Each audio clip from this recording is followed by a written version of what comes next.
Acompáñame, por favor, mi hermano, mi hermana, ahí donde usted está, y doy un saludo especial a cada uno de ustedes, de sus familias. Acompáñame, por favor, mi hermano, a el libro de Hechos de los Apóstoles, capítulo 17. Hechos de los Apóstoles, capítulo 17. Estamos avanzando, ya hemos pasado ya buena parte, buenas semanas. Esta es la semana 16, la 16ª semana que estamos estudiando el libro de Hechos de los Apóstoles, y es nuestro deseo, desde que empezamos este estudio, poder identificar los principios bíblicos, los patrones de comportamiento, las decisiones que tomó la iglesia del primer siglo y que le llevó a ser una iglesia tan bendecida, tan fervorosa, que cambió, que transformó el mundo conocido de esa época. Queremos ser una iglesia así. Seguramente no vamos a ser una iglesia exactamente igual porque estamos en otro contexto muy diferente, pero queremos ser una iglesia poderosa, una iglesia fervorosa, una iglesia llena del Espíritu Santo y una iglesia que camine conforme a la voluntad del Señor. Estoy seguro que usted también desea eso, ¿cierto? Así que vamos a leer, hermanos. Hechos capítulo 17, versículo número 1, la palabra del Señor dice así, de la siguiente manera. Pasando por Anfípolis y Apolonia, llegaron a Tesalónica, donde había una sinagoga de los judíos. Y Pablo, como acostumbraba, dice la palabra, fue a ellos y por 3 días de reposo discutió con ellos, declarando y exponiendo por medio de las Escrituras que era necesario que el Cristo padeciese y resucitase de los muertos y que Jesús, a quien yo os anuncio, decía Pablo, es el Cristo. Y algunos de ellos creyeron y se juntaron con Pablo y con Silas, y de los griegos piadosos gran número, y mujeres nobles no pocas. Entonces los judíos que no creían, teniendo celos, tomaron consigo algunos hombres ociosos, hombres malos, y juntando una turba, alborotaron la ciudad y asaltaron la casa de Jasón, y procuraban sacarlos al pueblo. Pero no hallándolos, trajeron a Jasón y algunos hermanos ante las autoridades de la ciudad, gritando, estos que trastornan el mundo entero también han venido acá, a los cuales Jasón ha recibido, y todos estos contravienen los decretos de César, diciendo que hay otro rey, Jesús. Y alborotaron al pueblo y a las autoridades de la ciudad, oyendo estas cosas. Pero obtenida fianza de Jasón y de los demás, los soltaron. Versículo número 10. Inmediatamente los hermanos enviaron de noche a Pablo y a Silas hasta Berea, y ellos, habiendo llegado, entraron en la sinagoga de los judíos. Y estos eran más nobles que los que estaban en Tesalónica, pues recibieron la palabra con toda solicitud, escudriñando cada día las Escrituras para ver si estas cosas eran así. Así que creyeron muchos de ellos, y mujeres griegas de distinción, y no pocos hombres. Cuando los judíos de Tesalónica supieron que también en Berea era anunciada la palabra de Dios por Pablo, fueron allá, y también alborotaron a las multitudes. Pero inmediatamente los hermanos enviaron a Pablo que fuera hacia el mar, y Silas y Timoteo se quedaron allí.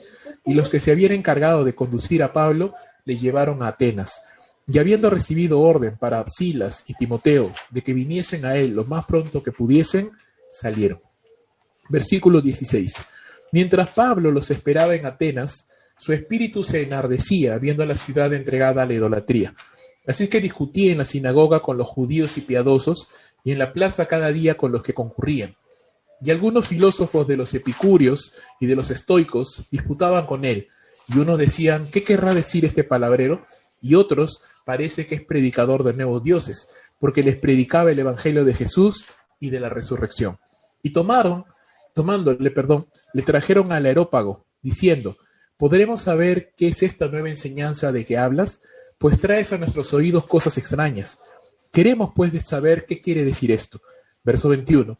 Porque todos los atenienses y los extranjeros residentes allí en ninguna otra cosa se interesaban, sino en decir o en oír algo nuevo.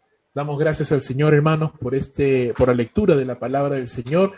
Quiero hacer solo una aclaración. No vamos a terminar estudiando el mensaje en sí de Pablo en el Areópago, básicamente porque ya lo hemos predicado antes, cuando estuvimos llevando la serie Sermones que cambiaron vidas. Justamente uno de los sermones que estudiamos fue el sermón de Pablo en el Areópago, entonces no lo vamos a volver a tomar.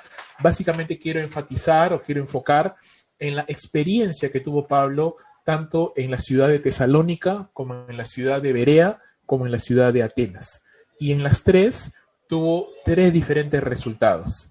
no necesariamente porque el ministerio de Pablo haya cambiado, sino más bien porque la condición espiritual de los corazones de los que vivían en Tesalónica, y de los que vivían en Berea y de los que vivían en Atenas era muy diferente. Entonces, creo que usted ya me entiende por dónde quiero llegar. Si pudiéramos condensar, ¿no?, como es costumbre, esa idea, diríamos que la eficacia del ministerio cristiano, no solo el de Pablo, sino el de cualquiera de nosotros, no solamente tiene que ver, no solo está relacionado con la fidelidad del mensajero. Claro, el mensajero tiene que ser fiel, tiene que vivir en santidad, tiene que predicar la palabra, pero no solamente se trata de esto, sino también tiene que ver con la receptividad de los que están escuchando. No solamente la palabra tiene que ser predicada con fidelidad, sino que la palabra tiene que ser recibida con un corazón dispuesto. Entonces, claro, nosotros no podemos controlar el estado del corazón de las personas que nos oyen. Solamente podemos controlar, o solamente podemos preocuparnos, o solamente podemos interesarnos en cuidar nuestra propia vida, ¿no?, en ser fieles, en mantenernos limpios de toda inmundicia, santificados, fieles al Señor, orando. Esa es nuestra responsabilidad y de eso podemos hacernos cargo. No podemos tener control sobre el corazón de aquellos que nos oyen. Así que básicamente puede suceder cualquier cosa. Puede la persona escuchar la palabra, puede rechazarla, dependiendo ya un poco del corazón de esas personas, pero aún así, independientemente si la persona reciba o rechace la palabra del Señor que nosotros les hablamos, nosotros, hermanos, como mensajeros del Señor, como pastores, como predicadores, como evangelistas, como hermanos que están predicando la palabra en las casas, en los mercados, en el trabajo, debemos ser fieles mensajeros de la palabra de Dios, dejando el resultado de la obra en las manos del Señor, porque Él es el que al final convence, Él es al final el que toca los corazones. Recuerda, hermano, el encargo de la predicación del evangelio debe ser cumplido fielmente, no solo por pastores y predicadores, y eso quiero hacer el énfasis. No solamente es una labor encomendada a Pablo, no solamente es una labor encomendada a un misionero o a un pastor, sino realmente todos los creyentes, hermanos, usted y yo, todos los creyentes, desde la trinchera, desde el lugar donde Dios nos permita compartir el evangelio en nuestro propio hogar, a nuestros familiares incrédulos, a nuestros vecinos, a nuestros compañeros de trabajo, a nuestros compañeros de estudio, a nuestros colegas en el trabajo, a todas las personas a las cuales de una u otra manera el Señor pues nos permita acercarnos y tener una relación y un acercamiento, debemos de predicar la palabra de Dios de una manera fiel y orando, por supuesto, y dejando el resultado al Señor. 3 puntos vamos a ver en esta tarde que tienen que ver con las 3 ciudades donde Pablo ministró en este capítulo. En los versos 1 al 9, la experiencia de Pablo en Tesalónica, vamos a ver cómo una fiel predicación causa toda una controversia, un revuelto ahí en medio de la ciudad, ¿no? Y la palabra de alguna manera, hermanos, trae un corte, ¿no? Las personas o la aman o la rechazan, o la desprecian o la abrazan. La palabra cae en un lugar y causa controversia, debe causar controversia. Jesús dijo que él había traído no espada, no paz, sino espada, ¿no? Y de alguna manera eso significa pues la controversia, el revuelo que la palabra de Dios puede causar en los corazones de las personas. Versos 10 al 15, la experiencia de Pablo en Berea nos muestra cómo una fiel predicación produce frutos abundantes, ¿no? Y en la situación en Berea fue un poco más óptima, básicamente porque el corazón de los bereanos era un corazón más noble, de escuchar la palabra, de recibirla, y eso es precioso, y debemos orar para que el Señor nos conceda esa bendición de enseñar a personas que tengan un corazón dispuesto, un corazón humilde, un corazón sencillo, que reciban la palabra y que podamos también cosechar fruto de esas personas. Y por último, versos 16 al 21, como le decía, no vamos a entrar a todo el sermón del Areópago, no lo vamos a tocar, solamente vamos a centrarnos en la experiencia de Pablo en Atenas. Vamos a ver cómo allí fue todo lo contrario, ¿no? Fue una experiencia muy dura para Pablo y nos enseña cómo una fiel predicación, a pesar de ser fiel, a pesar de provenir de labios de un hombre que está buscando a Dios, que está agradando a Dios, puede ser rechazada, porque definitivamente el corazón de los atenienses no era como el corazón de los bereanos, ni siquiera como el de los tesalonicenses. Era un corazón entregado, dice la Escritura, a la idolatría. Entramos entonces de lleno en el capítulo y vamos a leer nuevamente los primeros 9 versos del capítulo 17 para poder centrarnos en este contexto. Dice la Escritura, pasando por Anfípolis y Apolonia, llegaron, ¿no? El equipo misionero de Pablo llegaron a Tesalónica, donde había una sinagoga de los judíos. Y Pablo, como acostumbraba, fue a ellos, a la sinagoga, y por 3 días de reposo discutió con ellos, declarando y exponiendo por medio de las Escrituras que era necesario que Cristo padeciera y resucitara de los muertos, y que Jesús, a quien yo os anuncio, decía él, es el Cristo. Y algunos de ellos creyeron y se juntaron con Pablo y con Silas, y de los griegos piadosos gran número, y mujeres nobles no pocas. Entonces los judíos que no creían, teniendo celos, tomaron consigo algunos ociosos hombres malos, y juntando una turba, alborotaron la ciudad, y asaltando la casa de Jasón, procuraban sacarlos al pueblo. Pero no hallándolos, trajeron a Jasón y algunos hermanos ante las autoridades de la ciudad, gritando: estos que trastornan el mundo entero también han venido acá, a los cuales Jasón ha recibido, y todos estos contravienen los decretos de César, enseñando, diciendo que hay otro rey, Jesús. Y alborotaron al pueblo y a las autoridades de las ciudades, y oyendo estas cosas, pero obtenida fianza de Jasón y de los demás, los soltaron. ¿Qué vemos acá, hermanos? Como usted sabe, la semana pasada que tuvimos la oportunidad de compartir acerca de Hechos capítulo 16, Pablo y su equipo misionero estaban en la ciudad de Filipos, y en la ciudad de Filipos fueron encarcelados, pero también obtuvieron buen fruto. Se convirtió esta hermana, ¿cómo se llamaba la hermana? Se me acaba de ir de la cabeza. La hermana que era vendedora de púrpura en Tiatira.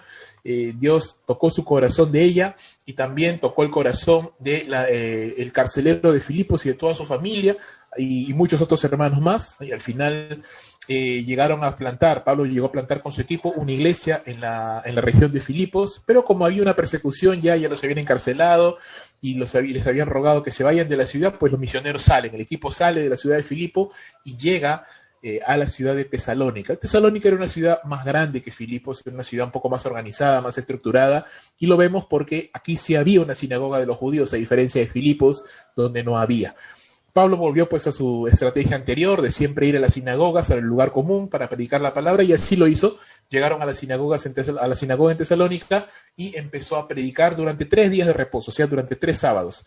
Durante 3 semanas Pablo discutió, y esta palabra discutir literalmente significa dialogó, expuso, abrió las escrituras, ¿no? Entonces no se puso a pelear, no significa que se puso a pelear, sino significa que Pablo empezó a explicar, comenzó a dialogar y a exponer la palabra de Dios con los oyentes, enseñando expositivamente, ¿no? Esa es la idea, enseñó de una manera bastante clara, bastante concisa, pero a la vez bastante detallada, a través de la palabra de Dios. ¿Y qué enseñó? Enseñó las escrituras, obviamente, de manera clara, de manera progresiva, desde el principio de las escrituras, cómo se va desarrollando el plan de Dios, de la salvación. Enseñó, dice a los tesalonicenses, la necesidad de los sufrimientos de Jesús, es decir, porque era necesario que Jesús padeciera por nosotros, porque era necesario que Jesús viniera a esta tierra, se hiciera un hombre y sufriera como nosotros, peor que nosotros aún, en la cruz del Calvario, su muerte, el abandono de Dios en la cruz, cómo Cristo bebió la ira de Dios ahí en la cruz, cuando clamó: Dios mío, ¿por qué me has abandonado? Seguramente explicó Isaías 53, cuando Jehová dice cargó de todo su pecado, la ira sobre él, quiso quebrantarlo. Definitivamente explicó el Salmo 22, donde vemos el clamor del Mesías en la cruz. Definitivamente tocó muchos pasajes del Antiguo Testamento Pablo para poder explicar la necesidad de los sufrimientos de Jesús, la realidad de su muerte y de su resurrección, como estaba ya profetizado, ¿no? Y seguramente tocó el Salmo 16, donde el rey David habla de una manera profética acerca del Mesías, hablando que su carne no ha de ver corrupción, sino que se ha de levantar de entre los muertos. Seguramente ha tocado muchos pasajes más acerca de eso también, y centrando todo esto en la persona de Jesús, en la identidad de Cristo como el Mesías, como el Cristo de Dios. Los judíos conocían quién era el Mesías, sabían y esperaban al Mesías de Dios, pero ellos no sabían que Jesús era ese Mesías, y Pablo demuestra, aclara, expone, dialoga por medio de las Escrituras, haciendo notar, haciendo ver que esta persona profetizada y llamada el Mesías, el profeta del cual habló Moisés, que había de venir, del cual habló Malaquías, del cual habló Isaías, del cual habló Jeremías, este hombre, esta persona era Jesús, el Mesías, el Cristo de Dios, el ungido de Dios, aquel que había sido ungido, señalado por Dios para la salvación de Israel, pero también para la salvación de todo el mundo. Entonces, esta labor no es poca cosa, hermanos, y si bien es cierto, ha sido un súper intensivo de 3 semanas, era realmente una labor que demandaba mucho. Y vamos a tratar de reflexionar un poquito en esto, porque quiero que entendamos que predicar el Evangelio, hermanos, no solamente es llevar un folleto, y no estoy menospreciando la labor de repartir folletos, por favor, no me vayas a malentender. Lo que estoy diciendo es que si queremos ser fieles mensajeros de la palabra del Señor, tenemos que profundizar en nuestro conocimiento de las Sagradas Escrituras. Tenemos que profundizar en nuestro entendimiento de cómo Dios ha desarrollado su plan de salvación. Tenemos que hacerlo. Y por eso es tan importante cursos como la Academia Bíblica, como los seminarios bíblicos, como los talleres que a veces damos, porque nos ayudan a entender un poco más qué es lo que Dios estuvo haciendo, qué es lo que Él está haciendo y qué es lo que Él quiere que nosotros podamos compartir. Lo que Pablo hizo demanda muchas cosas, hermano. Demanda, en primer lugar, que Pablo tuviera un conocimiento del plan de salvación, revelado a través de las Escrituras, ¿no? Y esto va más allá de conocer solamente el camino romanos, sino entender realmente cómo se va desarrollando desde Génesis, allá en capítulo 3, versículo 15, cuando Dios promete que la simiente de la mujer va a pisar la cabeza de la serpiente, hasta el desarrollo completo de ese plan. También demanda esta labor familiarizarnos con los textos de la palabra de Dios, es decir, conocer textos bíblicos, conocer Isaías 53, conocer Génesis 3, conocer Romanos, conocer muchos textos de la palabra del Señor que nos hablan justamente de las promesas de salvación para el ser humano. Demanda también que tengamos denuedo, ¿no? Valor, autoridad, poder del Espíritu Santo para explicar el Evangelio sin miedo, para explicar el Evangelio sin vergüenza, para explicar el Evangelio con este valor, con este arrojo que es característico de los creyentes del primer siglo. Personas que vemos en las páginas del libro de los Hechos no tenían miedo, tenían fervor más bien, y ese fervor no era natural, hermano, venía producto de este suministro especial del Espíritu Santo, quien les capacitaba y quien les empoderaba para poder predicar la palabra sin temor, ¿no? ¿Recuerdas en Hechos capítulo 4, Hechos capítulo 5, los fariseos azotando a Pedro, azotando a Juan, pero los veían tan llenos de valor, tan llenos de denuedo, que le reconocían que habían estado con Jesús, a pesar de que eran personas del vulgo, que no tenían preparación especializada de manera teológica, llamémoslo así, pero ellos estaban llenos de la palabra y llenos de poder, porque estaban orando, porque estaban buscando la palabra. Entonces, con esto no estoy menospreciando para nada la preparación teológica, es necesaria la preparación teológica, soy un creyente de que la preparación teológica es importante y que si tú quieres servir más al Señor y mejor al Señor, pues más preparado tienes que estar, pero eso no quita, no excluye el hecho, o no reemplaza, mejor dicho, la santidad, no reemplaza la oración, no reemplaza el poder espiritual que viene, no tanto por un ejercicio académico, sino por el ejercicio de las disciplinas espirituales que los creyentes tenemos a nuestra disposición, como la oración y todas las demás cosas que usted y yo ya conocemos. También requiere o demanda la paciencia para explicar y aclarar dudas, porque definitivamente cuando vas compartiendo la palabra del Señor, pues surgen dudas, surgen preguntas, surgen cuestionamientos que el creyente debe estar preparado para poder responder. Demanda también una vida espiritual sana y fervorosa, es decir, cuando estamos caminando bien con el Señor, hermanos, pues tenemos deseos de compartir, estamos leyendo la palabra, estamos orando, estamos prestos, listos para poder compartir. Por supuesto, si yo no estoy andando bien con Dios, si yo no estoy leyendo la palabra, no estoy orando, pues no me interesa para nada compartir la palabra, no tengo intenciones de compartir, mis labios están cerrados, no quiero hablar de la palabra de Dios porque me acusa a mí mismo, ¿no? Porque no estoy viviendo correctamente. Pero si estoy andando bien con Dios, hermanos, pues mi boca, mis labios se abren para compartir el Evangelio, se abren para compartir la palabra del Señor. También demanda una pasión por las almas perdidas y compartir el Evangelio. Y eso también es una consecuencia directa de caminar bien con Dios. Si definitivamente yo no estoy caminando bien con Dios, pues voy a volver un poco egoísta, voy a volver un poco individualista, pensando solo en mí, mis problemas y mis asuntos, y no estoy pensando en las naciones que no conocen al Señor, en el familiar, en el vecino, en el amigo que no conoce a Cristo todavía, que tal vez está rumbo al infierno. No estoy pensando en eso, y tenemos que también preocuparnos por estas cosas. Y por último, también esta labor de fiel predicación demanda confianza. ¿Confianza en quién? ¿En mis propios recursos? No. Confianza en el poder de Dios, porque recuerda, es Él quien salva a los perdidos. Perdonen un momento, hermanos. Dice la palabra del Señor que es el Espíritu de Dios quien convence al mundo de pecado, de justicia y de juicio. No somos nosotros los llamados a convencer, nosotros somos llamados simplemente a sembrar la semilla, a compartir la palabra de Dios. Y es Dios quien le da vida a esa semilla. Jesús dijo, Pablo dijo, yo planté, ahí en 1 Corintios, yo planté, Apolo regó, pero el crecimiento lo da Dios. Él es el que da la vida espiritual y Él es el que da la fe, y la fe viene por el oír, dice Romanos capítulo 10, y lo que se oye es la palabra del Señor. Nosotros simplemente somos llamados a compartir el Evangelio. Déjame que te muestre algunos textos que nos hablan justamente de la urgencia de poder compartir la palabra del Señor. Según de Timoteo capítulo 4, versículos número 1 al 5, Pablo habla en su última locución a su discípulo Timoteo, le dice: te encarezco solemnemente, te encargo solemnemente. En otras versiones dice así: delante de Dios y del Señor Jesucristo, que juzgará a los vivos y a los muertos, delante de su manifestación y en su reino, que prediques la palabra, que instes a tiempo y fuera de tiempo, redarguye, reprende, exhorta con toda paciencia y doctrina. Porque vendrá tiempo cuando no sufrirán la sana doctrina, sino que teniendo comezón de oír, se amontonarán maestros conforme a sus propias concupiscencias y apartarán de la verdad del oído y se volverán a las fábulas.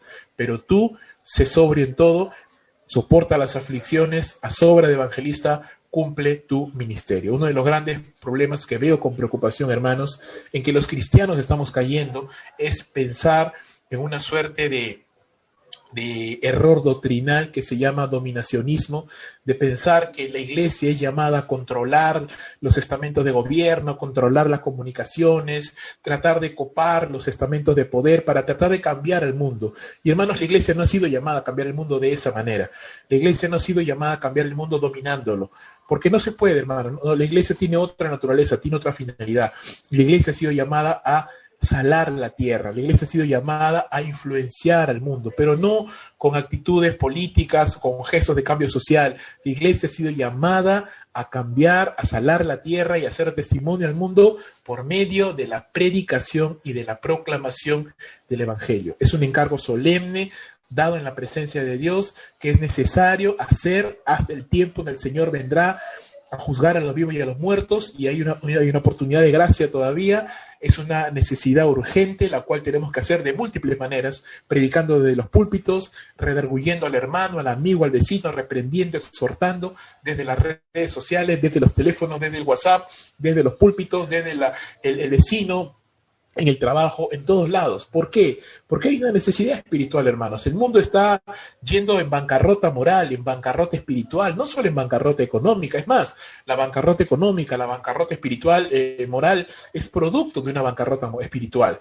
Es producto de que el mundo se aparta del Señor. Hoy día Leonardo, mi anciano de la iglesia, me envió una comunicación donde dice que España le está dando la vuelta, le está dando la espalda a Dios, ¿no? Y aún los católicos, ¿no? Que, claro, no conocen el evangelio completamente, pero por lo menos algo de conocimiento de la Biblia tienen, le dan la espalda a Dios y se vuelven al ateísmo, se vuelven a la incredulidad. Y mira, España es un lugar ahorita bastante castigado por la pandemia, y esa es una de las cosas que sucede a veces, hermanos. Dios trae juicio sobre las naciones y hay dos respuestas que el hombre puede tomar: o se arrepiente, o quebranta su corazón y busca a Dios, o se endurece más en su corazón. Me hace recordar, hermano, a los tiempos que se han de vivir en el libro del Apocalipsis, donde dice la palabra que Dios castigará al ser humano con úlceras y con plagas, y dice: el hombre no se arrepentirá, sino que aún en medio de su dolor, en medio de su angustia, en su crujir de dientes, levantarán su puño contra Dios en rebeldía, ¿no? Qué terrible, hermano. Terrible es esto. Hay una gran necesidad, hay una bancarrota espiritual, hay una dureza de corazón, un manto de oscuridad hay en este momento sobre toda la tierra. Y los hombres le dan la espalda a Dios, se vuelven a las falsas doctrinas, se vuelven a las falsas enseñanzas, se apartan del Señor. Entonces hay una necesidad de una iglesia que no está buscando, que no debe estar buscando intentar entrar en política o intentar entrar en cuestionamientos que son estériles, sino debe estar orando. Una iglesia que debe estar predicando, una iglesia que debe estar intercediendo por el mundo perdido. Y la actitud nuestra debe ser pues justamente esta: soportar las aflicciones propias del ministerio, hacer obra de evangelista y hacer lo que Dios nos ha mandado a hacer. El resultado de la predicación de Pablo, de esta predicación estudiada, apasionada, fervorosa, fue bueno. Dice la Escritura, dice Lucas, que algunos de los judíos de la sinagoga creyeron, que gran número de griegos piadosos, que no eran judíos, eran gentiles, no eran griegos, que se estaban convirtiendo al judaísmo, que se habían convertido al judaísmo, creyeron, y también muchas mujeres nobles judías también creyeron. Entonces hubo una gran cosecha aquí, suficiente como para poder empezar una iglesia, y sabemos que Tesalónica fue una de las iglesias amadas por el apóstol Pablo. Pablo les escribió 2 cartas, una iglesia que Pablo amó, una iglesia a la cual él no pudo terminar de enseñar todo lo que él hubiera querido enseñar, pero lo hizo por medio de sus cartas, a las cuales exhorta, a las cuales ama, a las cuales podemos en algún momento estudiar y leer preciosos pensamientos de Pablo hacia los tesalonicenses. Y así como hubo también una bendición, es una buena cosecha de almas, también se levantó oposición de los judíos que no creyeron, ¿no? Hubo judíos que escuchaban las palabras de Pablo, que escuchaban su disertación, que escucharon todo el desarrollo del plan de la salvación y no creyeron. Le dieron la espalda y es una vez más lo que te digo, ¿no? La palabra causa ese efecto. O le rechazas o le aborreces, o te alejas de la palabra o la abrazas, ¿no? Pero no te puedes quedar de alguna manera impávido o insensible ante la palabra. La palabra va a provocar un cambio. Por eso yo siempre digo, cuando queremos de alguna manera, y este es un consejo para los pastores, predicadores, siervos del Señor, cuando tú quieres enseñar y quieres que la iglesia crezca y madure, solo predica la palabra y deja que la palabra obre. Algunos lo rechazarán. Sí, lamentablemente es así, pero también muchos lo aceptarán y creerán en él. Y esto sucedió también acá. Los judíos que no creyeron se opusieron, levantaron una oposición, juntaron una turba por celos, ¿no? Seguramente ellos estaban acostumbrados a tener cierto público en la sinagoga y cuando Pablo empezó a predicar y vieron cómo Dios obraba por medio de Pablo, pues se sintieron celosos, querían esa autoridad, querían ese poder, querían esa fama que Pablo tenía, pero hermanos, él no la tenía por su linda cara, él no lo tenía porque era una persona multifacética o porque era carismático. No, Dios respaldaba su ministerio, Dios lo bendecía y por eso la gente lo escuchaba y por eso había frutos de su ministerio, porque Pablo era un hombre fiel, Pablo era un hombre íntegro. Entonces esas personas estaban enfocándose en lo equivocado, en vez de buscar al Señor y desarrollar su propia relación con Dios y que Dios los levante y Dios los puede usar también. Ellos tuvieron celos de Pablo, tuvieron celos porque querían lo que Pablo tenía, pero no querían hacer lo que Pablo hacía, ¿no? A veces ese es el gran problema. Queremos la unción de los grandes hombres de Dios, queremos que Dios nos use, que Dios nos lleve, que Dios nos engrandezca, que Dios nos haga grandes y famosos y conocidos, pero no queremos pagar el precio que esos hombres han pagado. No queremos pagar el precio de la fe, de la obediencia, de la integridad, de la santidad, que esos hombres pagan, que esos hombres están dispuestos a pagar detrás de un ministerio, hermanos, exitoso, detrás de un ministerio. Yo he aprendido esto porque veo de cerca hombres tremendamente usados por Dios y yo veo que detrás de sus ministerios, detrás de la visibilidad que podemos ver, hay hombres de oración, hay hombres de fe, hay hombres que han sido probados tremendamente, hay hombres que han pasado tremendas y terribles pruebas y aún así se han mantenido firmes al Señor. Entonces hay un precio a pagar detrás, hay un precio que esos hombres pagan y por eso el Señor los unge, por eso el Señor los bendice, por eso el Señor los respalda. Lamentablemente estas personas no entendieron eso y querían tenerlo fácil, querían tener la autoridad, querían tener el poder, querían tener la bendición, pero sin pagar el precio. Y no funciona así, hermanos, no funciona así. Atacaron la casa de Jasón, muy probablemente en esta casa se reunía la iglesia, se reunía la primera, ¿no? La iglesia se reunió por primera vez ahí en la casa de Jasón, un cristiano, ¿no? Un hermano, y no encontraron a Pablo ni a Silas ni a Timoteo, pero arrestaron a Jasón y arrestaron también algunos hermanos. Acusaron a estos judíos, a los misioneros, de trastornar al pueblo, de enseñar rebeldía contra el César, y Pablo nunca enseñó eso, hermanos. Pablo nunca enseñó a rebelarse contra César, y eso es importante, y eso debe ser un ejemplo para nosotros. Jamás vemos a Pablo enseñar que hay que rebelarse contra César, y a pesar de que habían emperadores romanos perversos, malvados, jamás Pablo enseñó que la iglesia tiene que rebelarse contra el César, jamás Pablo enseñó que tenemos que desobedecer a menos que se nos mande algo contrario a la palabra de Dios, pero si no, nunca, más bien todo lo contrario. Pablo enseñó que tenemos que orar por los reyes, por las autoridades, por los que están puestos en eminencia, para que el Señor pueda obrar en medio de ellos. Y cuando Pablo tuvo la oportunidad, como lo vamos a ver más adelante, por ejemplo en el capítulo 26, Pablo predicó a los reyes, Pablo les habló a la palabra de Dios a estos hombres, como a Herodes Agripa, por ejemplo. Pablo le habló la palabra de Dios y a muchos otros más. Pablo les enseñó, Pablo les compartió el evangelio, oró por ellos. Entonces no podemos tomar una perspectiva equivocada. La iglesia no ha sido llamada a reformar de esa manera a la sociedad, por medio de la rebeldía, por medio de levantarnos en armas, por medio de la crítica, de la murmuración, del insulto, del menosprecio a las personas que están puestas en autoridad. No, la iglesia ha sido llamada a referenciar un comportamiento de amor, de paciencia, de intercesión, de fidelidad contra la palabra del Señor. Al final, Pablo y Silas no cayeron apresados por estos judíos celosos, y Pablo y Jasón pagó una fianza, así que los liberaron, tanto Jasón como los hermanos que estaban allí, y gracias a Dios, pues la cosa no llegó a más, no llegó a ponerse peor. Y mira lo que Pablo luego, como ya te dije, Pablo tuvo que salir de Tesalónica, pero Pablo tenía todavía ese deseo de seguir compartiendo con los hermanos, porque recuerda, él solo se quedó 3 semanas, no pudo ni siquiera un mes estar con ellos, y estaba en la preocupación de Pablo como un pastor, como un maestro, enseñarle la palabra a sus hermanos, a estos nuevos creyentes, así que él escribe Primera y Segunda de Tesalonicenses como cartas donde él puede terminar de enseñar la palabra de Dios a los hermanos de Tesalónica. Y mira lo que le escribe en Primera de Tesalónica capítulo 2, versículo 1 al 4. Y ten en mente, al leer esto, que acabamos de leer ahorita en Hechos 17. Porque vosotros mismos sabéis, hermanos, hablando de los tesalonicenses, que nuestra visita a vosotros no resultó vana. Claro, Dios dio fruto. Pues habiendo antes padecido y sido ultrajados en Filipos, recuerda que ellos venían de Filipos y habían padecido en la cárcel, como sabéis, tuvimos de nuevo en nuestro Dios para anunciarlos el evangelio de Dios en medio de gran oposición. Porque nuestra exhortación no procedió de error ni de impureza, ni fue por engaño, sino que según fuimos aprobados por Dios para que se nos confiase el evangelio, así hablamos, no como para agradar a los hombres, sino a Dios que prueba nuestros corazones. Y el libro de Primera Tesalonicenses utiliza mucho esta frasecita como sabéis, ¿no? Pablo y Silas y los demás fueron transparentes ante los tesalonicenses, recién habían llegado de Filipos, recuerda que en Filipos ellos habían sido azotados varias veces, habían sido encerrados en el cepo, y aunque el carcelero de Filipo había limpiado sus heridas, pues las heridas estaban ahí frescas todavía.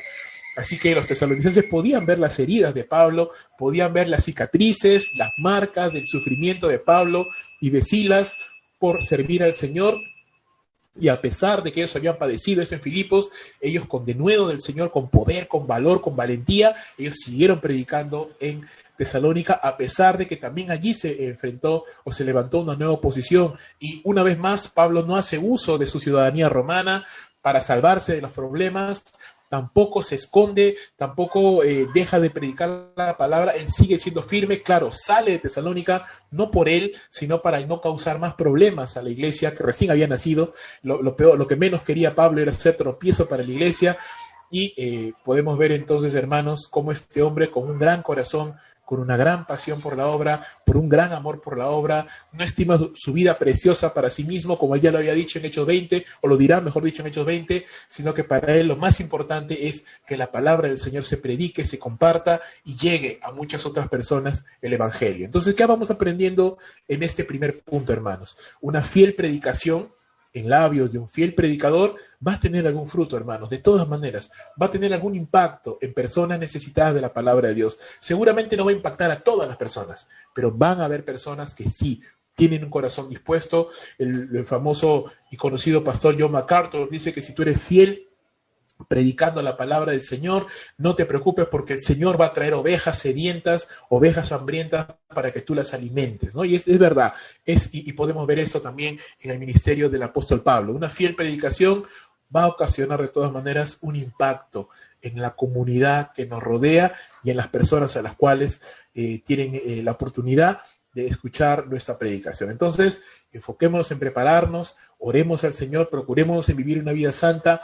Estudia el Evangelio, hermano, te recomiendo, estudia el Evangelio, lee armonías de los Evangelios, lee materiales donde hablan acerca del desarrollo del plan de salvación, lee textos, memoriza textos evangelísticos, prepárate, porque no sabes si en cualquier momento el Señor puede poner en tus manos una persona, alguien con necesidad, para que tú le prediques el Evangelio, así como lo hizo Felipe y el etíope, que el Espíritu Santo lo guió a este hombre para que le hablara la palabra de Dios, y así como Dios guió a Pedro hacia Cornelio, para que Pedro pudiera predicar en la palabra de Dios, así como Dios guió a Pablo hacia Lidia, hacia el carcelero de Filipos, hombres que tenían necesidad. Había muchas personas en Filipos, pero Dios guió a Pablo hacia Lidia, Dios guió a Pablo hacia el carcelero de Filipos, y hay personas a las cuales Dios está tratando. Recuerda que Juan, el Evangelio de Juan, capítulo 4, dice la Escritura que Dios busca adoradores en espíritu y en verdad.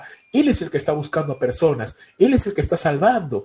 Nosotros, hermanos, somos predicadores del Señor, somos mensajeros del Evangelio, pero Dios es quien está guiando, orquestando, organizando estas citas divinas, poniendo una persona con otra para que se conozcan, para que le compartan el Evangelio.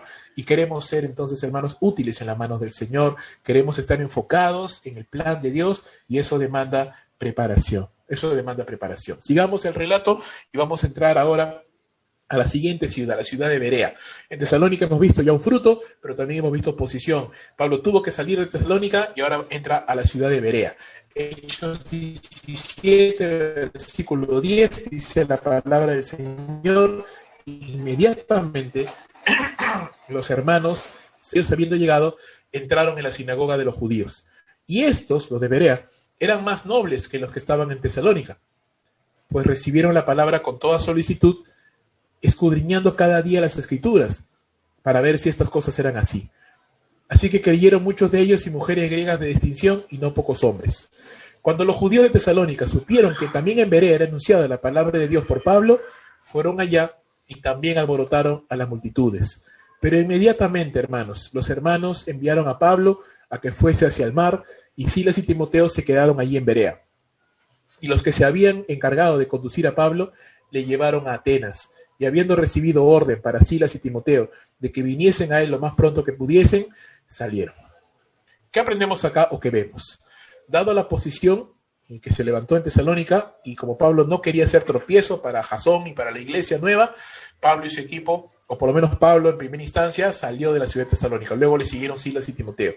Pablo continuó con la instrucción de la iglesia de Tesalónica por medio de las dos cartas que ya les mencioné, primera y segunda de Tesalónica. Es más, los filipenses, y esto es precioso, los filipenses fueron de apoyo económico para Pablo durante la estadía de Pablo en Tesalónica. Si usted lee Filipenses capítulo 4, 15 al 16, usted va a notar cómo Pablo agradece a los filipenses, que fue la primera ciudad de Europa donde Pablo predicó el evangelio y plantó una iglesia. Ellos muy pronto se convirtieron al Señor. Mira, desde el inicio ellos apoyaban económicamente a Pablo por medio de sus ofrendas para que Pablo siguiera predicando la palabra de Dios en Tesalónica y en las demás ciudades donde él estaba. Así que qué hermoso es ver esto, como los filipenses no podían ir a Tesalónica, los filipenses no podían ir a Berea, no fueron a Corinto, no fueron a Berea, pero desde donde estaban, ellos participaban de la obra misionera, enviando apoyo económico para Pablo, para que el siervo de Dios pudiera seguir predicando la palabra del Señor. Esto es algo de rescatar, algo hermoso que nosotros podemos aprender y debemos aprender si queremos realmente tomar parte de la gran comisión. No solamente es predicar a nuestros vecinos, parientes, amigos, no solamente es esto, hay que orar por las naciones y hay que dar también de nuestros bienes, de lo que el Señor nos bendice, dar para que la obra del Señor siga avanzando. El equipo misionero llega a Berea, y allí también entraron en la sinagoga, ¿no? Pablo, Silas, Timoteo llegaron, y Lucas también, llegaron a la ciudad de Berea, y aquí, ¿no?, en la ciudad de Berea, vemos un resultado un poquito más favorable que en Tesalónica. Vemos que la cosa va mejor todavía. ¿Por qué? Porque los judíos de Berea eran más nobles que los de Tesalónica, ¿no? La Biblia le llama nobles. ¿Por qué?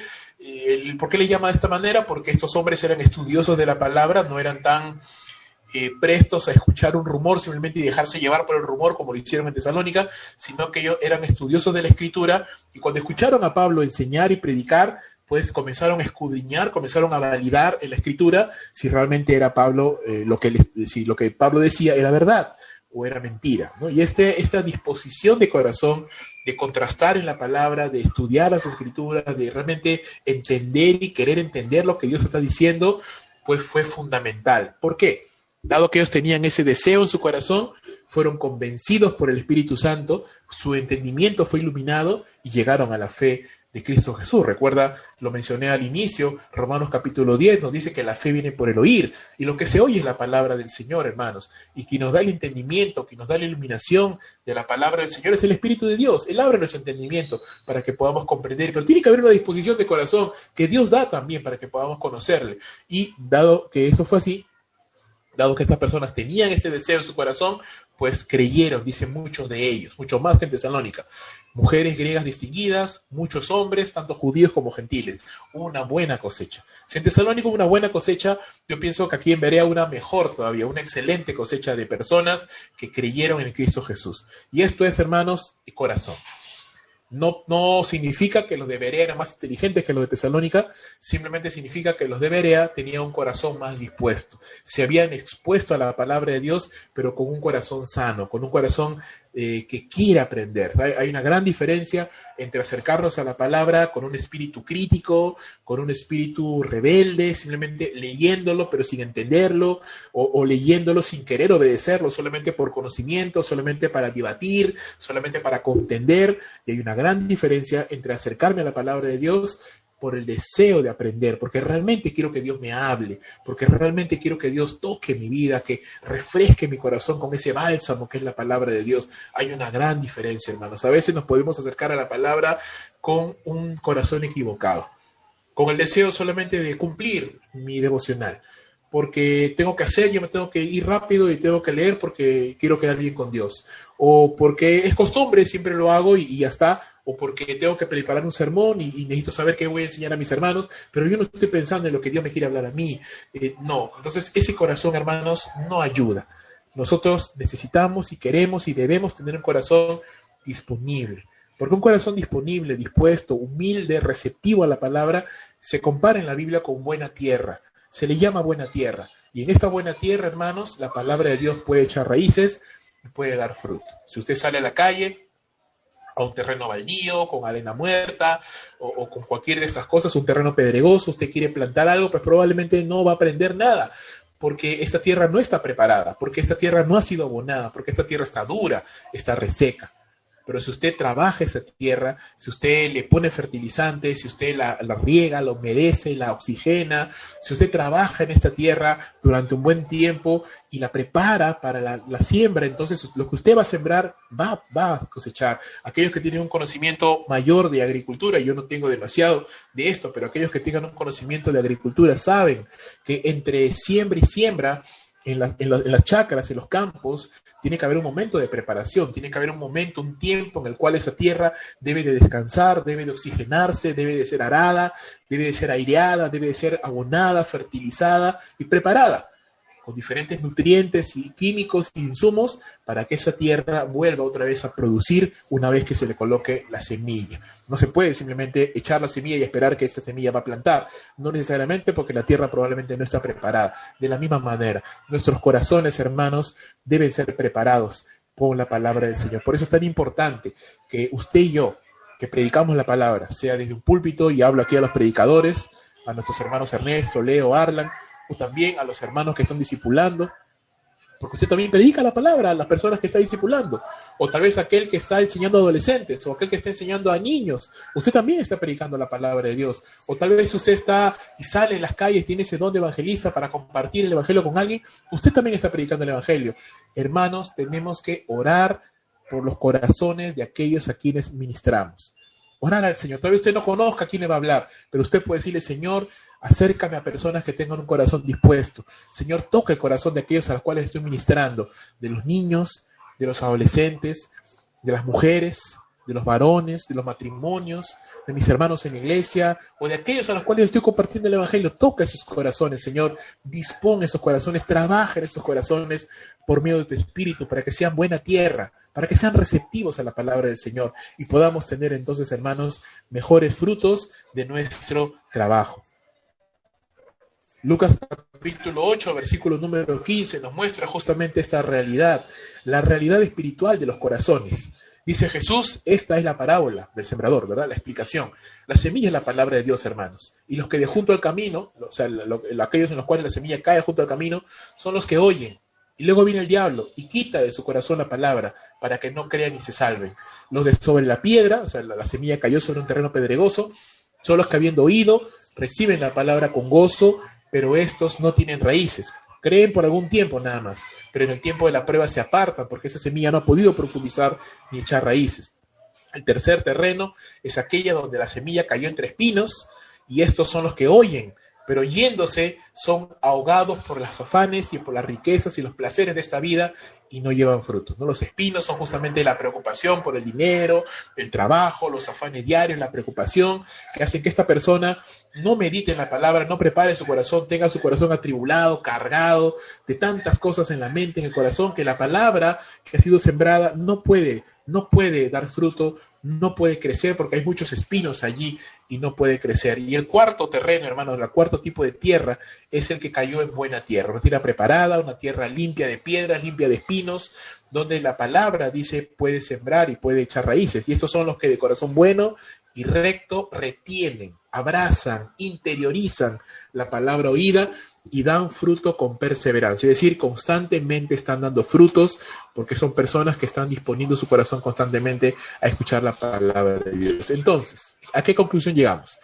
El entendimiento, hermanos, y la apertura hacia la palabra de Dios no tiene que ver solamente con un aspecto intelectual. A veces cometemos el error cuando predicamos la palabra, cometemos el error cuando enseñamos, cuando discipulamos, cuando hablamos a otros acerca de Cristo Jesús, cometemos el error de enfocarnos demasiado en que la persona entienda y tratar de hacerlo académicamente claro, ¿no? Y tocar todas las aristas y todos los puntos y explicar. Y está bien, hermanos, está bien, ¿no? El predicador tiene que ser un maestro, tiene que saber explicar la palabra, tiene que saber aclarar y hacer simple lo que a veces es complejo. Y es perfecto esto, pero no solo tiene que ver con un aspecto intelectual, hermano. El ser humano puede entender la palabra, pero eso no significa que sea salvo.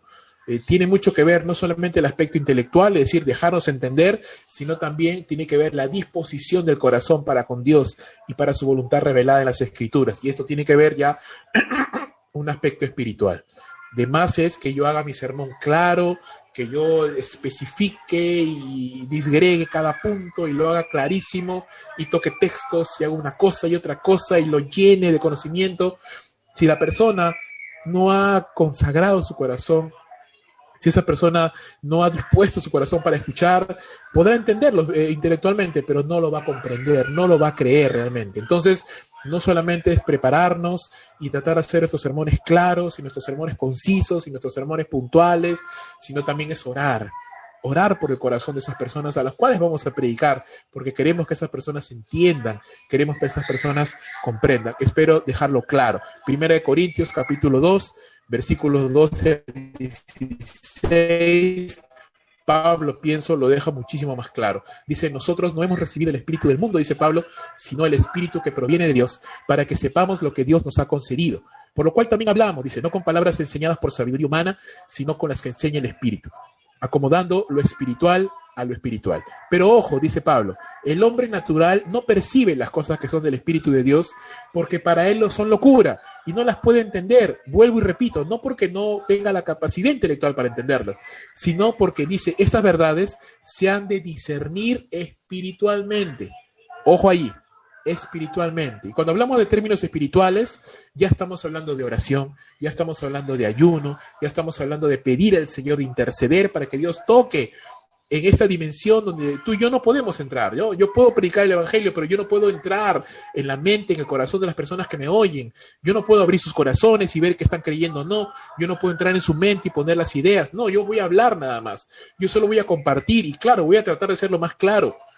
Voy a tratar de ser lo más conciso, voy a tratar de aplicar bien los textos, voy a tratar de yo mismo conocer lo que estoy hablando y de vivirlo, por supuesto, pero quien hace la labor de tocar el corazón, de abrir el entendimiento, es el Espíritu de Dios, no yo.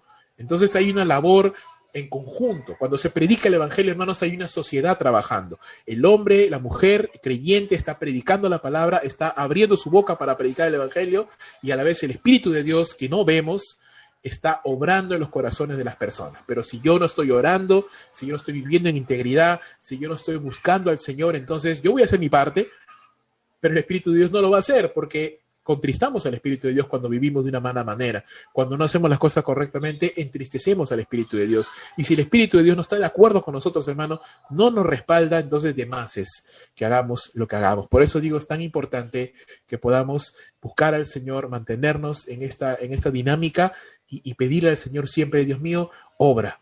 Toca los corazones, cambia lo que yo no puedo hacer, haz lo que yo no puedo hacer, lo que ningún hombre puede hacer, que es tocar los corazones de las personas. Una fiel predicación, hermanos, produce frutos abundantes. Lamentablemente, aquí también en Berea, Los judíos que ya venían de Tesalónica también seguían con su persecución, y cuando se enteraron que en Berea también la palabra de Dios estaba produciendo frutos, una vez más sus celos eran tan grandes que vinieron hasta Berea, alborotaron a las multitudes y trataron de destruir la obra del Señor. Mira que esta es la sexta ciudad ya donde los opositores persiguen a Pablo. Empezaron en Antioquía de Pisidia. Apenas empezó el viaje misionero de Pablo, su primer viaje misionero, ya lo empezaron a perseguir. Estamos en el segundo viaje misionero y lo siguen persiguiendo.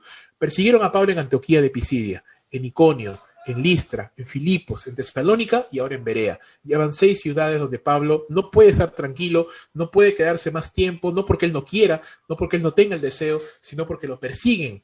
Y al perseguirlo también persiguen a los demás creyentes. Y Pablo tiene que salir para ya no ser tropiezo a las iglesias que están naciendo. Así que de alguna manera Dios permite esta oposición también, hermanos. Una, para que Pablo siga adelante en la obra misionera. 2, para que Pablo confíe en el poder de Dios. Porque, hermanos, al final quien sostiene la iglesia no es Pablo, es el Señor. Yo creo que una de las cosas tan grandes y tan hermosas que podemos aprender del libro de Hechos de los Apóstoles es que Dios está a cargo de su iglesia. ¿Sí? Puede Pablo enfocarse, puede Pablo predicar, enseñar, entrenar, pero al final la obra no subsiste por Pablo. Claro, reconocemos el esfuerzo de Pablo, hermanos. Es uno de los teólogos más grandes de la iglesia del primer siglo, uno de los autores cristianos, pastores, predicadores, tremendos hasta el día de hoy, sin igual. Pero, hermanos, la obra no depende de Pablo. Y no somos salvos por Pablo, ni estamos basados en la doctrina de Pablo, sino la obra depende de Jesucristo, del Señor. Y Pablo podía pasar, y Tesalónica seguir firme, Filipos seguir firme. ¿Por qué? Porque el Señor estaba a cargo de su iglesia. Y esto es algo que a veces nosotros tenemos que entender. Nosotros pasamos, hermanos, pero la obra del Señor sigue adelante, sigue avanzando. Y esto es tremendo y esto es precioso. Los hermanos se llevan pues a Pablo y se lo llevan a Atenas. ¿Sí? Mientras que Silas y Timoteo todavía se quedan en Berea un poco más enseñando la palabra de Dios. Así, dado que Pablo era el principal foco de la persecución, así que se va de Berea para que ya no ponga en peligro la obra, y Pablo se queda en Atenas esperando a que sus compañeros, a que Silas, Timoteo y Lucas le den el alcance. Entonces, ¿qué aprendemos aquí de la experiencia de Pablo en Berea? Aprendemos, hermanos, que un corazón dispuesto a escuchar la palabra será de todas maneras una buena tierra donde las sagradas escrituras pueden echar raíces, pueden crecer y pueden dar fruto para la gloria de Dios. Entonces, vuelvo y repito, hermanos, tenemos que prepararnos. Uno, en ser claros en la predicación del Evangelio, en ser académicamente correctos, y está bien, pero no podemos centrarnos solo en esto. Tenemos que vivir una vida espiritual sana, buscar al Señor, orar, interceder por aquellos a los cuales vamos a enseñar, vamos a ministrar, para que sus corazones, Dios haga buena tierra de esos corazones, y la palabra que estamos predicando, hermanos, caiga en esos corazones, eche raíces, dé fruto para la gloria del Señor. Entonces yo le animo, hermana, si usted está enseñando a niños, ore por sus niños. ¿Estás orando por los niños que les enseñas? ¿Estás intercediendo, derramando lágrimas por esos niños? ¿O solamente dices, no me escuchan, no se conectan, no entienden? No, mi hermana, usted tiene que orar por esos niños. Usted tiene que clamar por esos niños, tiene que pedirle al Señor, ponerlos en oración a esos niños. Usted conoce sus nombres, nombre por nombre. Señor, salve a estas criaturas, toca sus corazones. Tal vez tenemos solamente un día a la semana para hablarles, pero que este momento, que ellos reciban la palabra, toque sus corazones. Ora por esos niños, hermana. Clama por esos niños, intercede por esos niños. Si estás enseñando a adolescentes, clama por esos adolescentes. Si estás enseñando a matrimonios, clama por esos matrimonios. Si estás enseñando a mujeres o a varones o a la iglesia, tienes el privilegio de enseñar a la iglesia, tienes el privilegio que no todos tienen de predicar el evangelio. Entonces prepárate, y no solo prepárate, sino ora.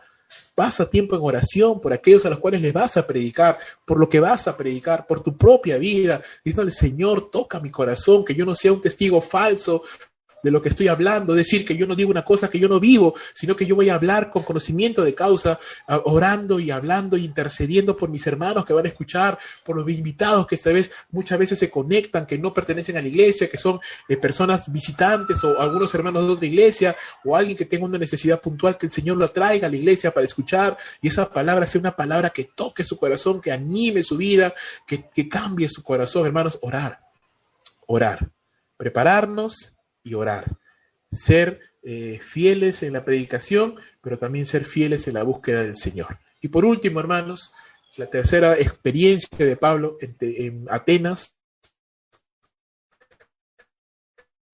nos marca también y nos enseña que una fiel predicación, así como puede ser recibida y causar una controversia en una ciudad como Tesalónica, o puede ser recibida con el corazón abierto, con los brazos abiertos, como en Berea, también una fiel predicación puede ser rechazada, hermanos, y no debe ser motivo de desánimo. Hechos capítulo 17, versículos 16 al 21, y leemos la palabra del Señor. Mientras Pablo los esperaba en Atenas, su espíritu se enardecía a causa o viendo la ciudad entregada a la idolatría. Así que discutía en la sinagoga con los judíos y piadosos, y en la plaza cada día con los que concurrían. Y algunos filósofos de los epicúreos y de los estoicos disputaban con él. Y unos decían, ¿qué querrá decir este palabrero? Y otros, parece que es predicador de nuevos dioses, porque les predicaba el evangelio de Jesús y de la resurrección. Y tomándole, le trajeron al Areópago diciendo, ¿podemos saber qué es esta nueva enseñanza de que hablas? Pues decir esto, porque todos los atenienses allí en ninguna otra cosa se interesaban, sino en decir o en oír algo nuevo. Como les dije, hermanos, no vamos a enfocarnos en el sermón mismo de Pablo en Atenas, porque ya hemos estudiado esto, pero sí quiero enfocarme un momentito o dirigirme hacia los últimos versos del capítulo 17 para ver cuál fue el resultado de su sermón. Dice el verso 32 del capítulo 17, pero cuando oyeron lo de la resurrección de los muertos, unos se burlaban y otros decían, ¿no?, los atenienses que les escucharon, ya te oiremos acerca de esto otra vez. Y así Pablo salió de en medio de ellos, mas algunos creyeron juntándose con él, entre los cuales estaba Dionisio el Areopagita, una mujer llamada Damaris, y otros con ellos. En Atenas, hermanos, Pablo experimentó, tal vez, pienso, uno de los momentos más difíciles de su ministerio.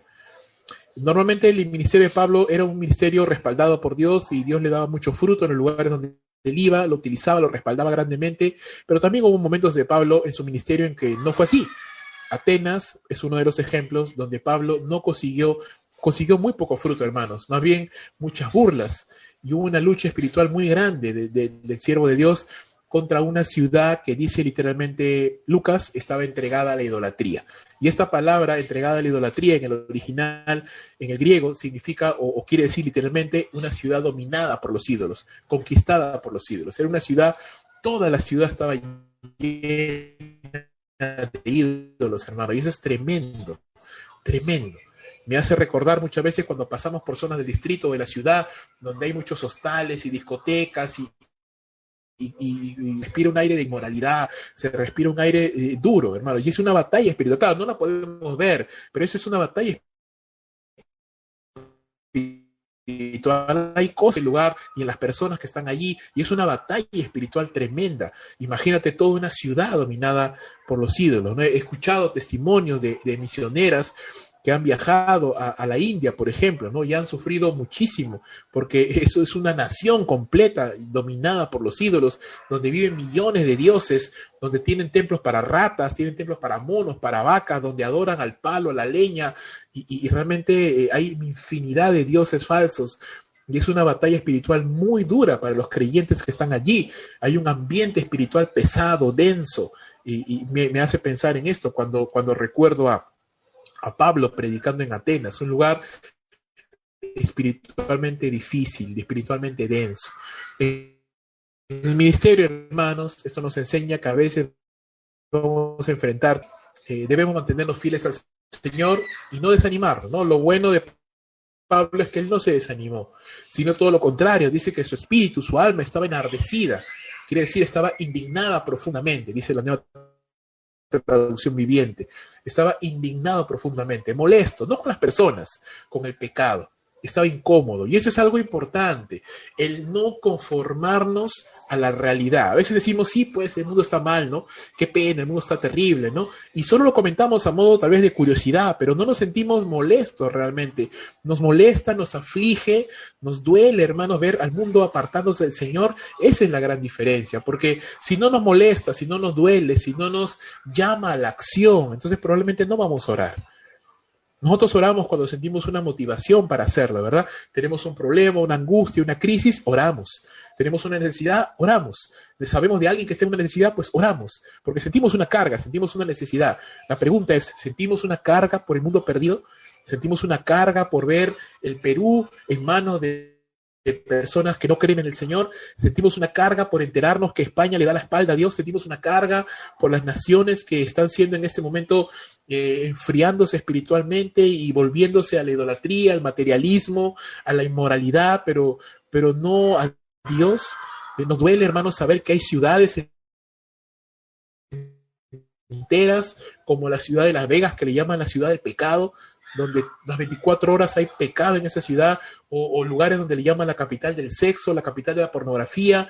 Nos duele saber eso, nos indigna, nos molesta, nos hace orar, aunque sea un momento en nuestras oraciones, orar por esos lugares, decirle, Señor, tal vez yo no pueda ir hasta allá, pero envía a alguien o toca esos corazones. El espíritu de Pablo estaba enardecido, hermanos.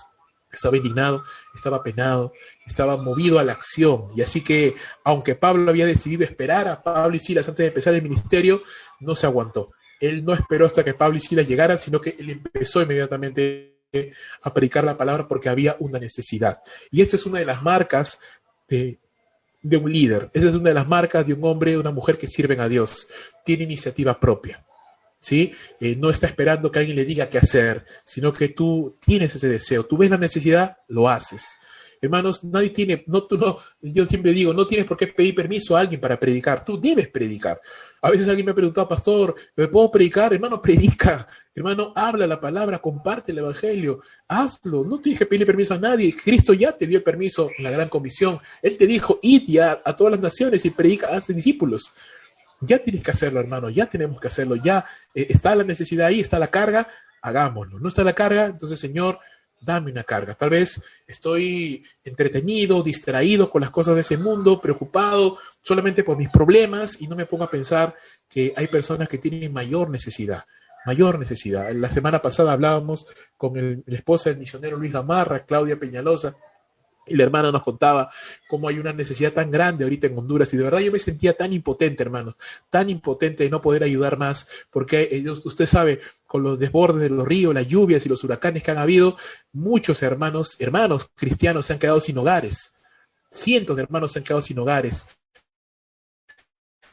cientos de familias, y Honduras es un país pobre, hermanos, se han quedado sin casas en plena pandemia del COVID, y las iglesias, las pocas que están firmes, están tratando de juntar dinero, hay poco dinero, no hay trabajo, la gente no está dando mucho, pero aún así de lo poco que tienen de su pobreza, están tratando de juntar algo para darles víveres, para darles provisiones a los hermanos que se han quedado sin casas, que no saben qué hacer, están en plena pandemia y sin hogar, porque simplemente el río se llevó su casa completamente.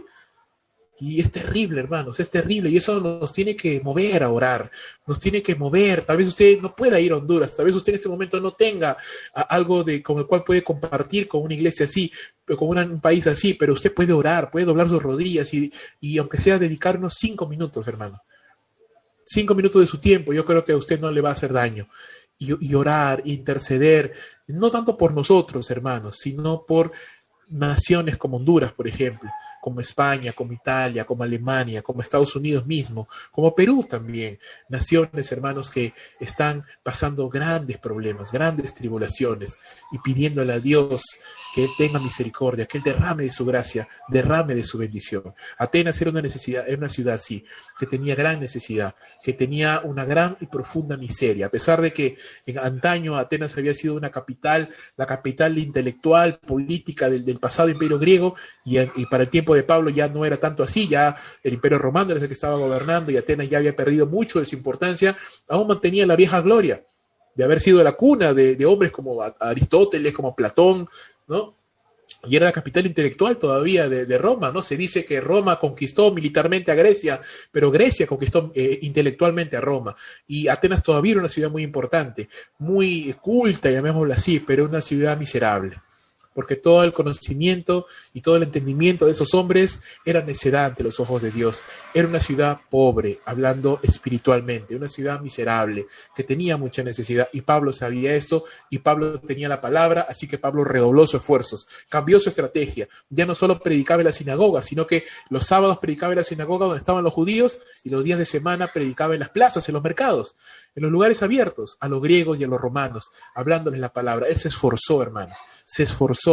él buscó la manera de ser efectivo, de poder ser cercano a las personas para hablarles la palabra. Dice que llegó a discutir con filósofos de los epicúreos y estoicos, algunas escuelas de filosofía, no vamos a entrar en mucho detalle de esto, básicamente llamaba la atención de ellos, porque estos hombres, dice la escritura, y todos los atenienses realmente solo tenían interés en oír decir algo nuevo. Así que ya ahí te das cuenta la calidad espiritual de estas personas. Eran personas básicamente que vivían del chisme, que vivían de la novedad, que vivían de lo superficial, ¿no? Y un poco tiene que ver, hermanos, y pienso que muchos de nosotros ahora, muchos de Perú y de otros países, tienen ese espíritu ateniense, ¿sí? Los medios de comunicación siempre están sacando lo novedoso, siempre se enfocan en lo nuevo, y cuando ya pasa la semana y hay otra cosa nueva, pues dejan lo pasado y siguen y nos mantienen, ¿no? Entretenidos y divagando en cosas novedosas aparentemente, pero sin importancia, sin sustento, superficiales, y nunca podemos entonces entrar a conocer más. Y a veces los creyentes somos así, hermanos. Simplemente queremos escuchar cada domingo algo nuevo, algo bonito, pero no enfatizamos, no profundizamos en las verdades de la palabra. Y si realmente tú quieres obtener beneficio de la palabra, no solo puedes conformarte con escuchar algo novedoso los domingos, porque probablemente no vas a escuchar cosas muy novedosas. Lo que te predicamos los domingos normalmente ya lo has escuchado.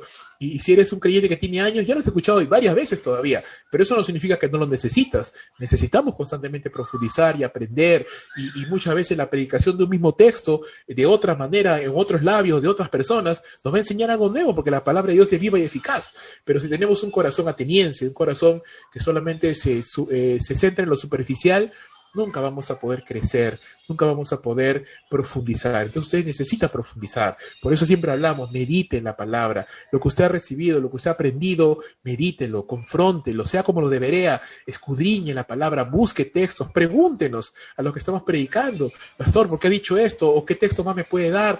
Redoble sus esfuerzos, predique, conozca, profundícese. Usted eche raíces, hermano. Un árbol grande no tiene raíces pequeñitas, las raíces son profundas. El día de ayer yo veía un video, por casualidad vi un video de un choque y me impactó muchísimo, porque era un auto que venía a mucha velocidad, tremenda velocidad, y el carro se estampó contra un árbol, hermano, y el carro se destrozó. Gracias a Dios la persona que estaba dentro no murió, pero el carro se destrozó, toda la parte de adelante del capó se destrozó, casi se partió en dos, y te digo una cosa, el árbol ni se movió. Y eso fue lo que más me impactó, claro, después de saber que la persona estaba bien. Lo que más me impactó fue que el árbol no se le movió nada, estaba tieso como una roca. Yo decía, qué tremendas raíces ha de tener ese árbol para que el impacto de un auto a más de 80 kilómetros, porque ese auto era un bólido, iba muy rápido, que se estampó contra el árbol, no lo arrancó, no lo movió, no lo rompió, no le hizo nada, porque ese árbol estaba tremendamente plantado en la tierra, metros en lo profundo. Y así, mis hermanos, usted y yo tenemos que plantarnos en la palabra de Dios, y los embates del enemigo no nos van a poder tumbar, hermanos, porque estamos plantados, como dice el Salmo número 1, junto a corrientes de agua, y nadie nos va a poder derribar. Ese es un buen ejemplo que quería comentarle a modo de ilustración. Estos hombres, los filósofos epicúreos, estoicos, donde Pablo tuvo el privilegio de compartir con ellos, le llevaron a un lugar que se llamaba el Areópago ateniense. Ahora, el Areópago, también conocido como colina de Ares o montaña de Ares, era antes, muchos siglos antes de la llegada de Pablo, era el centro de administración de justicia en Grecia.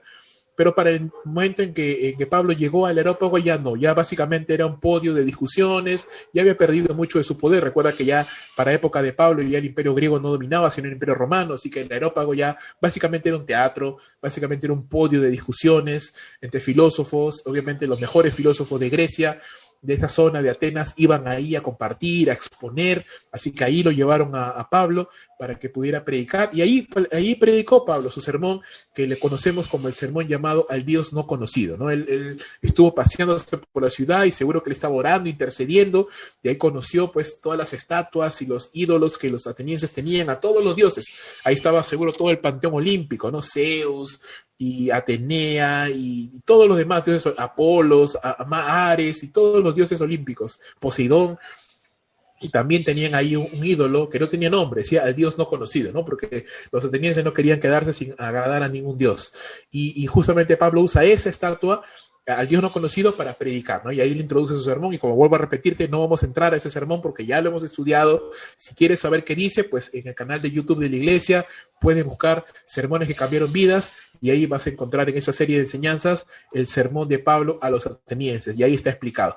No obtuvo demasiado fruto, sabemos, este sermón, básicamente porque no lo dejaron terminar. Él empezó a predicar, pero cuando empezó a hablar ya de Jesús y de la resurrección de los muertos, inmediatamente ellos empezaron a burlarse, los atenienses empezaron a burlarse de Pablo, no lo dejaron terminar. Sin embargo, como vuelvo a repetir, de labios fieles, de un predicador fiel, de todas maneras Dios va a utilizar algo, va a haber un fruto. Y hubo un fruto, poquito, tal vez exiguo, pero algo de fruto hubo. Dionisio el Areópagita, uno de los principales ahí en el Areópago, se convirtió al Señor, fue el primer fruto para Cristo de Atenas. También una mujer llamada Dámaris, y algunos más, dice Lucas, unos pocos nada más, fueron los frutos de Atenas para Cristo. Al parecer no eran los suficientes en número para empezar una nueva iglesia en Atenas, pero estuvieron con Pablo y Pablo salió de Atenas, no se quedó. No sabemos qué pasó con estos hermanos, tal vez se fueron con él, tal vez fueron a otro lugar, no lo sabemos, pero lamentablemente la experiencia no fue tan buena para Pablo. Es más, esta experiencia lo marcó, y vamos a ver cómo lo marcó tan grandemente que cuando Pablo sale de Atenas y va para Corinto, que Dios mediante será la próxima ciudad que estudiaremos la próxima semana, si Dios lo permite, en Corinto, y cuando escribe en la iglesia de Corinto, él justamente está pensando en esto, está pensando en la experiencia que tuvo en Atenas y cómo lo marcó en su vida y en su ministerio, lo que Dios le enseñó. Porque aún, hermanos, de los momentos difíciles, de los momentos en que no encontramos fruto de nuestro ministerio, Dios nos quiere enseñar algo. Tal vez a depender más de Él, tal vez a centrarnos más en su palabra, tal vez a orar más, o tal vez simplemente a descansar en Él, porque al final no es nuestra la responsabilidad del fruto, sino del Señor. No dudamos para nada de la vida espiritual de Pablo, no pensamos que el poco fruto que había obtenido es porque estaba en pecado o algo así, no, para nada. Pablo era un hombre santo, era un apóstol de Jesucristo, oraba al Señor, tenía un corazón íntegro, así que probablemente simplemente Dios le quería enseñar a Pablo que no siempre se puede obtener fruto, que a veces uno va a ser rechazado, uno va a ser desechado, como lo hicieron con el mismo Señor Jesucristo, pero aún así, en medio de la oposición, Pablo tiene que aprender a perseverar, a no rendirse ni a desanimarse. Y hermanos, en el ministerio, sea el ministerio a tiempo completo o sea en el ministerio en alguna área de la iglesia, van a haber momentos difíciles, van a haber momentos en los cuales las personas no van a responder. Y aún así, hermanos, no nos desanimemos, no se rinda, siga sirviendo al Señor. Usted dice, pero no me escuchan, no responden. Siga usted sirviendo al Señor. No deje de servir al Señor. No deje de ser fiel, que el Señor dará su fruto a su momento. Hermano, recuerda, la predicación del Evangelio es tanto un acto humano, o sea, nuestra responsabilidad de prepararnos, de compartir bien, de ser fieles, como una obra sobrenatural que depende de Dios, no de nosotros. Nosotros hablamos, abrimos la boca, compartimos el Evangelio, queremos ser fieles, queremos ser íntegros, queremos caminar en santidad, queremos orar, pero Dios es el que trata en los corazones de aquellos que nos oyen. Él es el que toca los corazones, Él es el que abre el entendimiento, y eso es algo sobrenatural, espiritual, en el cual ni usted ni yo ya tenemos parte ni responsabilidad. 1 Corintios capítulo 1, verso 18, mira lo que escribe Pablo a los Corintios pensando en Atenas. Dice, porque la palabra de la cruz es locura a los que se pierden, pero a los que se salvan, esto es a nosotros, es poder de Dios. Porque está escrito, destruiré la sabiduría de los sabios y desecharé el entendimiento de los entendidos. ¿Dónde está el sabio? ¿Dónde está el escriba? ¿Dónde está el disputador de este siglo? Un poco más dice, ¿dónde están los estoicos? ¿Dónde están los epicúreos? ¿Dónde están los atenienses? ¿No ha enloquecido Dios la sabiduría del mundo?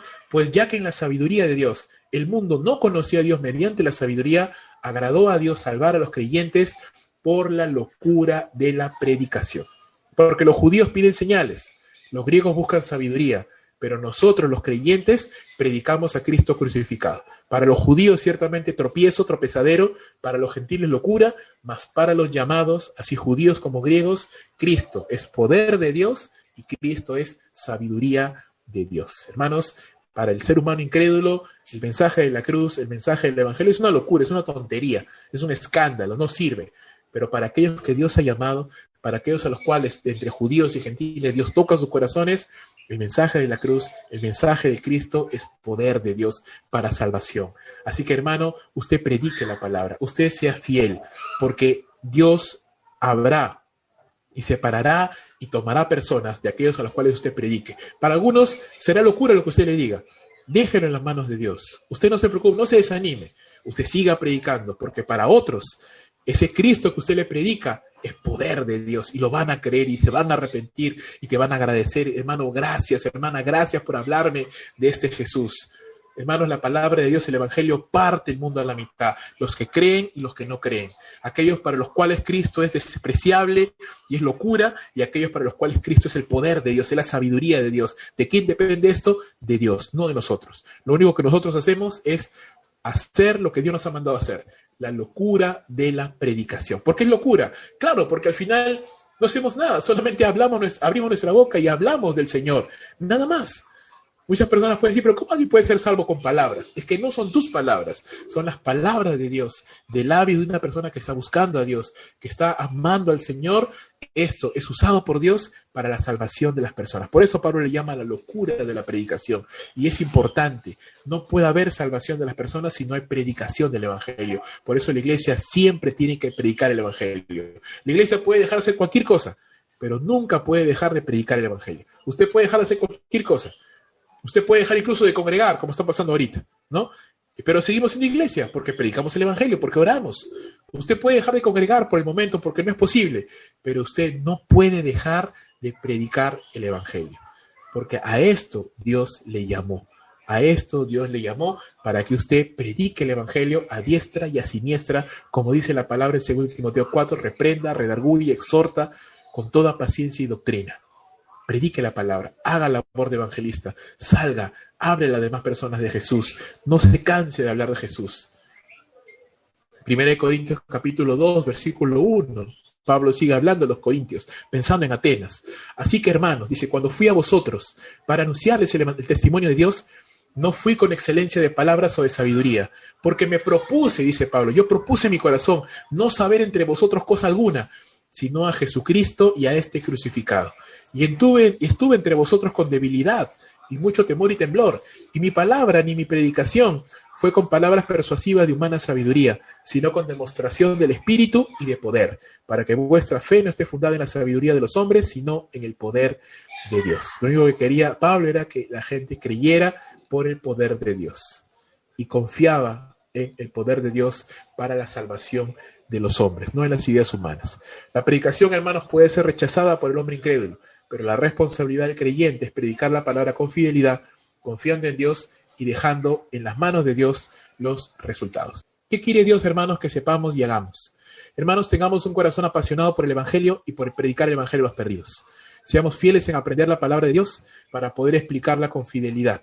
Oramos al Señor, hermanos, oremos al Señor por corazones dispuestos, porque Dios ponga a nuestro alcance personas como Cornelio, como Lidia, como el carcelero de Filipos, como Damaris, como estos hermanos, Dionisio, el Areopagita, estas personas que tienen necesidad, que van a creer, que van a conocer la palabra. Oremos al Señor por estas personas, para que podamos predicarles el Evangelio, sean tierra fértil, donde la palabra de Dios echa raíces y de fruto. Procuremos, hermanos, compartir con paciencia la palabra, no se desanime. Tal vez no escuchan, tal vez no entienden, tal vez usted tiene que volver a repetir una y otra vez, y aún así no entienda, siga. La palabra del Señor dice, Pablo a Timoteo, porque el siervo del Señor debe ser paciente, apacible, sufrido, apto para enseñar, que con mansedumbre, dice, corrija a los que tal vez se equivocan, por si Dios les conceda que escapen del lazo del diablo en que están cautivos a voluntad de él. Con paciencia, hermanos, con amor, sembrando la palabra y esperando. El labrador no espera que la cosecha esté al día siguiente, el labrador tiene que esperar que la semilla dé su fruto. No nos desanimemos, hermanos. Si en algún momento no vemos fruto, si en algún momento lo que usted hace aparentemente no tiene fruto, tenga paciencia, deje el resultado al Señor, siga orando, siga siendo fiel, examínese usted, estoy predicando correctamente, estoy viviendo correctamente, estoy orando al Señor, listo, estoy haciendo esto, siga usted, no es su responsabilidad el fruto, su responsabilidad es ser fiel, el resultado está en las manos del Señor, nosotros solamente somos instrumentos en sus manos.